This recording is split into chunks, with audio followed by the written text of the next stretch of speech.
Meu debate contra 20 trabalhistas. Vou falar aqui nesse vídeo um pouco das minhas percepções. Ele vai sair hoje ali, salvo engano, às 18 horas no canal Spectrum, para quem quiser acompanhar ao vivo, mas eu já vou adiantar aqui para vocês algumas das minhas impressões, para além dos cortes que já saíram e de alguns outros também, que eu pretendo lançar. Alguns deles ficaram bem engraçados, mas não sem antes você se inscrever no canal, clicar no sininho para receber as notificações, deixar o seu like, compartilhar este vídeo. Bom, o primeiro ponto, né? Eu acho que para vários temas, para várias questões, faltaram respostas mais técnicas aprofundadas dos trabalhistas.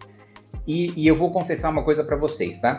Quando eu coloquei, o meu primeiro tema foi que o orçamento público vai colapsar. E eu pensei que esse fosse o tema que eu teria mais flancos para defender. Esse foi o tema que eu mais me preparei, porque eu pensei, né? Os trabalhistas, eles falam muito sobre Banco Central, falam muito sobre juros, né? Falam um pouco sobre orçamento, né? Mas eles tratam, né, da matéria mais econômica, e eu acho que essa era uma das matérias mais relacionadas diretamente ao tema economia que tinha.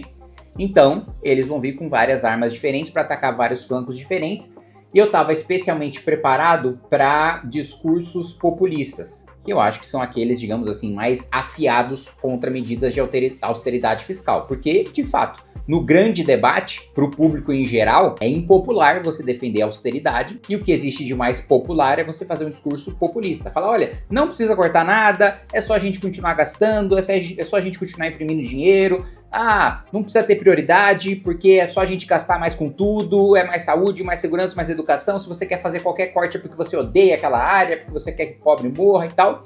Esse tipo de discurso populista não teve, tá? Mas, ao mesmo tempo, também não teve uma argumentação técnica para rebater a minha premissa fundamental, que é o orçamento público vai colapsar, né?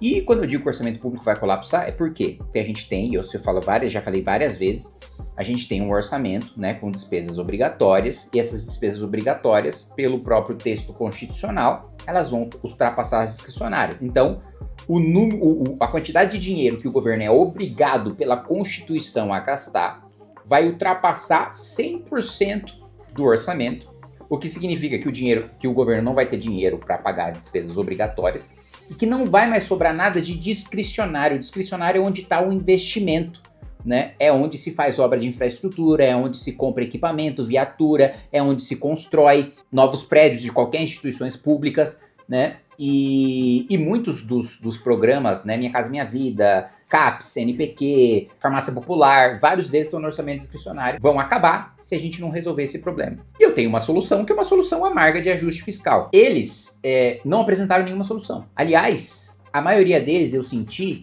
que não entenderam bem a premissa do colapso do orçamento. Eu expliquei no começo, olha, vai colapsar porque as despesas obrigatórias da Constituição vão ultrapassar as despesas discricionárias. O primeiro que foi debater, eu até me lembro, ele falou de arcabouço fiscal, só que o arcabouço fiscal pressupõe que existe o orçamento discricionário para você manobrar. Se não existe mais orçamento discricionário, o arcabouço é absolutamente irrelevante, porque a Constituição tratora o arcabouço, porque o arcabouço é lei complementar, não é Constituição. Então, tudo que decorreu de argumentações que tratavam sobre Banco Central, que tratavam sobre lei, arcabouço, bababi, bababá, e uma tentativa bem patética que eu acho que eles têm, continuam tendo, não sei porquê, porque eles só passam vergonha com isso, de dizer que a gente concorda com as propostas do PT, que o PT, o Haddad e nós somos neoliberais. Falando, não é possível, não teve uma proposta do Haddad aqui que eu votei a favor, e eu penso da mesma maneira que o Haddad, e eles realmente querem colar isso na gente. Eu acho assim, até ruim para vocês próprios trabalhistas insistirem nessa tese, porque é uma tese que não cola. Eu não vou estressar tema a tema, porque vocês vão assistir o debate e vocês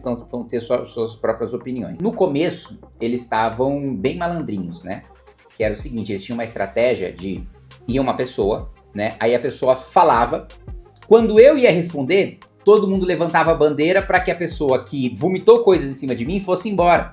E aí eu não conseguia responder. Porque o cara falava, aí levantava a bandeirinha, porque a bandeira, né, o modelo do 20 contra 1 é para você levantar a bandeira quando o cara tá indo mal, né? Essa é a premissa, o cara tá indo mal, você levanta para outro substituir. Só que os trabalhistas todos se conheciam, né? Eles foram em grupo e em vez de ter essa lógica do debate 20 contra 1 que você levanta a bandeira quando o cara vai mal, eles já tinham combinado quem ia debater qual tema e mais ou menos qual tempo, e aí eles levantaram a bandeira combinadamente. Então a primeira estratégia deles era isso, acho que nas primeiras 2 ou 3 vezes eles fizeram isso. Aí veio os próprios organizadores do debate. Os caras do canal vieram e falaram, olha, essa prática de vocês é desleal, tal, é errado, a gente já baniu gente do canal por causa disso, então não façam mais. Aí eles pararam. Aí eu consegui começar a debater, depois que eles tomaram bronca do canal, né? Porque, assim, evidentemente mostra a intenção de quem não queria debater nada, né? Queria ir lá, vomitar, colocar o que eles vomitaram, colocar só minha cara assistindo, né? Porque eu escuto, né? A pessoa falar e para depois eu rebater. Porque eu tô menos preparado para esse tipo de debate do que o Arthur, porque eu tô acostumado com debate com regra. Eu tô acostumado com debate que eu tenho tempo, o cara tem o tempo, e esse tempo é respeitado, porque tem um mediador que faz essa regra ser respeitada, né? Então eu tô acostumado a isso, e aqui também tô acostumado com o debate na Câmara. O cara tem o tempo de falar, eu tenho o tempo de falar. Então eu escuto tudo que ele falou, vou tomando nota, porque às vezes, né, você não vai lembrando de tudo, porque a fala é longa, e aí depois rebato ponto a ponto na minha fala.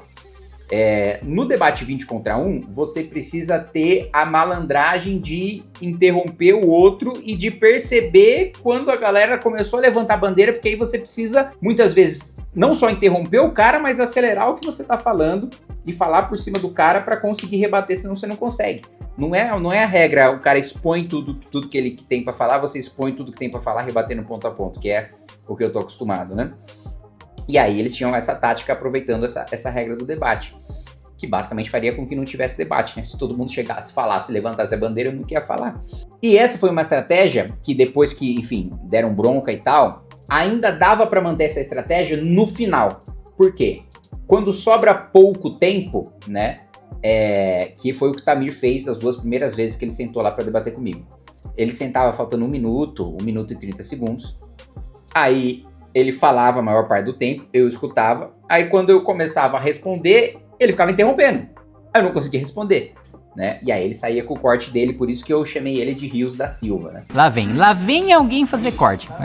3, 2, 1... Ah, chegou o Rios da Silva. Muitos trabalhistas foram lá, né? Ah, mas você vive de corte, não sei o que lá. Mas, gente, vamos lá. Tem uma diferença fundamental, né? O Tamir, no debate, né? Digamos assim, a existência do próprio debate ali era só o corte, entendeu?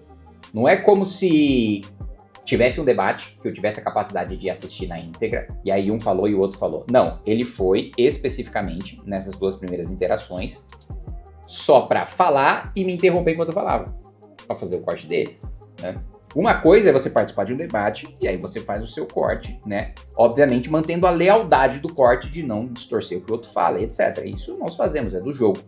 Outra coisa é você ir só para fazer o corte. Coisas completamente distintas, né? Uma coisa é você fazer corte, outra coisa é você ir já para um debate em função do corte. Então ele teve essa malandragem aí no começo. O que mais? Eu anotei umas coisas aqui também. De maneira geral, vocês vão ver que eu tenho muita preocupação com a precisão da informação, né? Então, tudo eu peguei com fonte e tal, embasamento, fundamento. Então, maioria esmagadora dos fact-checkings ali, mais de 90%, 95% eu colocaria em meu favor, né? Ah, teve uma interação com o Tamir sobre FGTS, né? Que várias vezes eu não respondo o que ele estava esperando que eu respondesse. Aí no final ele termina, o seu problema é com o rendimento. Aí eu falei, bom, o meu problema, o que eu estou colocando nesse debate aqui é o problema do rendimento, né? O que eu estou colocando aqui é um roubo e é um roubo por causa do rendimento. E aí ele falou, se o problema é rendimento, por que você não apresentou proposta? Eu falei, porque eu não tenho maioria, né? E por que eu disse que eu não tenho maioria? Porque eu já testei ter maioria, né? Eu apresentei 4 vezes emendas em medida provisória para colocar em plenário em votação que, dentro das modificações que as medidas provisórias estavam fazendo no FGTS, que tivesse essa do trabalhador poder investir onde ele quisesse, né? Mantém as hipóteses de saque de hoje, mas o dinheiro rende mais porque o trabalhador escolhe onde ele investe, em vez de mandar para o governo fazer política pública, porque política pública se faz com o dinheiro do tesouro e não com oneração sobre a folha do trabalhador, que é o que se faz em país desenvolvido, que é o que eu defendi no debate, né? Aí eu cometi um erro retórico, né, por assim dizer, porque o Tamir fala, mas e aí, por que não apresenta, por que não apresenta, por que não apresenta? Em vez de falar que eu não tinha maioria, só que eu não tinha maioria, eu tinha que falar, eu não tinha maioria. E eu sei porque eu apresentei 4 vezes e fui derrotado. Eu errei em não falar que eu apresentei 4 vezes e fui derrotado. Porque aí o Tamir fica com esse discurso, é o deputado e não faz nada e tal. Que é esse mesmo discurso que ele utilizou depois, quando a gente foi discutir estabilidade, né? Porque eu falei, olha, 65% dos servidores do Brasil têm estabilidade, em outros países desenvolvidos chega a ser 2%, 3%, tem país que é 17%, 18%, mas 65% é grotesco, que só no Brasil não funciona, não atende o cara que tá na ponta. Ele fala, mas quais carreiras você quer acabar? Peraí, você quer que eu fale todas as carreiras do serviço público que eu não quero que tenha estabilidade? É impossível. Quando eu dava um exemplo, né, falava, pô, tá, secretária, sei lá, professor, médico e tal, que não é carreira típica de Estado, não tá em fiscalização e controle, não tem que ter estabilidade. Aí ele, tá, quantos desses funcionários, quantos professores existem, quantos secretários existem? Gente, existe uma tabela. Aí eu falei, é impossível eu saber, né, aqui falar pra você, porque é uma tabela imensa, que se eu for trazer a lista de todos os trabalhadores e de todas as categorias e de quantos trabalhadores existem por categoria, né, nunca vai acabar esse debate que eu vou só ficar falando a tabela aqui pra você. Só que ele veio com esse discurso de você é deputado, você tem que saber, tipo assim, sim, mas qualquer pessoa, qualquer ser humano que soubesse de cabeça o que é humanamente possível ter essa tabela de todas as carreiras e a quantidade de trabalhadores em todas as carreiras, não conseguiria falar, sendo deputado ou não sendo deputado. Aí no final, ele insiste de novo, né, ele basicamente não trata de nenhum outro tema no final do debate de 10 minutos que eu tenho contra ele, e só bate nisso nos dados da estabilidade. Aí porque eu falo, não, ele, quais carreiras então você quer que tenha? Eu falo, ó, tem que ter estabilidade, carreira típica de Estado, fiscalização e controle, que é o que acontece no país desenvolvido. Aí ele, tá, mas quantos são disso aí, né? Quantos que vão ter que perder, quantos que vão ganhar nisso aí? Eu falei, não tem como saber porque nenhum Ministério da Gestão tem essa informação. Mas vai lá, você consegue, você tem deputado, você é deputado, você tem assessor. Sim, mas eu não sou ministro da gestão, eu não tenho como conseguir porque nenhum ministério tem. E de fato não tem, né? Qualquer um pode abrir aí e pesquisar e ver que não tem. E eu sei que não tem até para além da questão pública, né, de que não existe no sistema, e mesmo que eu encontrasse alguma coisa no sistema do Ministério da Gestão, seria só do federal, a gente não teria quantidade de municipal e estadual, então ainda não seria suficiente. Eu sei, né, dessa falta de informação dos ministérios, eu faço vários requerimentos de informação, né, e vários deles o Ministério não tem informação. Mas eu vou dar um exemplo só para deixar claro aqui para vocês, dar certeza que eu tenho disso. Fiz um requerimento para o Ministério da Justiça e Segurança Pública sobre quantos presos são reincidentes. O Ministério da Justiça e Segurança Pública respondeu dizendo que não sabia. Ou seja, se nem o cara que tá preso sob a tutela do Estado, atrás das grades, o cara sabe o perfil dele, imagina os servidores do país inteiro, que mais uma vez eu disse, não precisa acreditar em mim, basta ir nos dados do Ministério da Gestão, eles não têm essas informações. Mas ele ficou insistindo como se fosse o maior absurdo do mundo, como se eu fosse um puta de um deputado vagabundo, que ele é um representante do povo indignado, denunciando um deputado que não tá fazendo o seu trabalho. Esse é o tipo de problema que eu só resolvo se eu tiver no executivo. Tamir votar em mim aí pra governador, pra presidente, eu posso resolver esse problema pra ele. Teve um dado que eu errei, né? Que na verdade eu não errei porque eu não afirmei, né? Eu perguntei e eu não sabia de fato. Que foi quando a menina falou sobre a Alemanha e tais países têm mais juízes do que o Brasil, né? Ela errou os números absolutos, números exatos de cada país, que eu perguntei também, tá? Alemanha, França e tal, tem, acho que é 18 que eu perguntei. Aí ela afirmou lá números errados, depois acho que até entrou no fact-checking lá. Mas ainda assim, tem mais juízes do que no Brasil. O que, desse ponto de fato, eu não tinha essa informação, né? E confrontei errado ela como se os outros países tivessem menos juízes. Mas entra na mesma lógica do que eu coloquei no debate, do relatório do Banco Mundial dizendo que o problema do Brasil não é ter muitos funcionários públicos, mas ter uma elite que ganha muito. Não tem nenhum problema a gente ter mais juízes, desde que esses mais juízes não custem mais para o orçamento e seja basicamente cortando o privilégio dos juízes que já existem, dos servidores que já existem, e por aí vai, né? Mas esse é um dado importante que eu lembro que acho que foi um dos únicos ali que eu não tinha e que eu não afirmei nada, mas eu questionei como se o número fosse menor de juízes e não era. E por fim, sobre dados, eu falei no começo para vocês, né, que 95% dos fact-checkings era em meu favor, né? Só que na hora do debate do 20 contra 1, tem 20 neguinho que discorda de você, né? E não só 20 neguinho que discorda de você, 20 neguinho que são amigos que querem torcer pro cara que tá debatendo contra você. Aí muitas vezes eu citava uma informação, aí nego fazia uma cara de deboche, ou uma cara de que eu tava falando um puta absurdo, que eu mesmo começava a me questionar, mano, será que eu tô falando alguma merda aqui? Eu saí do debate com uma boa impressão, falava, não, eu fiz um bom debate e tal.